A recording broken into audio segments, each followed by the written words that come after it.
Well, as we all know, tatapos lang po ng malakas na ulan. Tara, papakita ko po yung nangyari. Baha po rito sa amin. Pumaha sa loob, pumasok. Even here.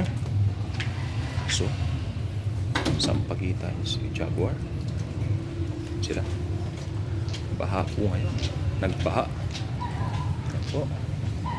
There. O, ang epekto ng malakas na ulan kanina lang.